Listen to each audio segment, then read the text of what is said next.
Hi అండి.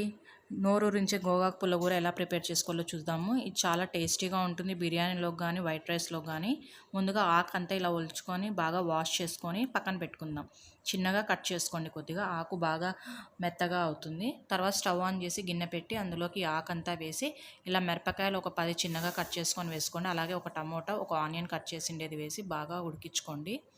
తర్వాత నేను ఒక టేబుల్ స్పూన్ ధనియాల పొడి, ఒక టేబుల్ స్పూన్ అల్లం వెల్లుల్లి పేస్ట్, అలాగే ఒక table spoon salt, half table spoon పసుపు వేసి బాగా ఉడికించిన తర్వాత అందులో వాటర్ అన్నీ ఇమిరిపోయాక ఒక గ్లాస్ వాటర్ వేసి బాగా ఉడికించుకోండి. ఇలా ఉడికిన తర్వాత బాగా ఉడికించుకొని ఆ వాటర్ అన్నీ ఇమిరిపోయిన తర్వాత కొద్దిగా వాటర్ ఉండగా స్టవ్ ఆఫ్ చేసేసి ఆ నీళ్ళన్నీ ఒక గిన్నెలో వంపుకోండి. వంపుకున్న తర్వాత మనం ఇది మెత్తగా పప్పు గిత్తి తీసుకొని ఇలా బాగా ఎనుపుకున్న తర్వాత మనం దీనికి తిరువాత పెట్టుకుందాం. ఒక గిన్నెలోకి తీసి పెట్టుకొని గోగాకంతా బాండ్లి పెట్టి ఒక 4 టేబుల్ స్పూన్ల ఆయిల్ వేసి ఆయిల్ బాగా వేడెక్కాక ఒక తెల్లవాయలు ఒక 4 బాగా స్మాష్ చేసేసుకోండి. తర్వాత ఆవాలు, కరివేపాకు, ఒట్టిమిరపకాయ కూడా వేసుకొని బాగా మగ్గించుకోండి. బాగా ఎర్రగా అయిన తర్వాత మనం ఇందాక గోగాకు రుద్దుకున్నాము అందులోకి వేసేస్తే మన టేస్టీ అయిన నోరూరించే గోగాకు అయితే ప్రిపేర్ అయిపోయింది.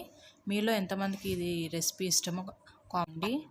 అలాగే వీడియో చూసిన తర్వాత మర్చిపోకుండా like, share and subscribe my channel. Thank you so much for watching this video.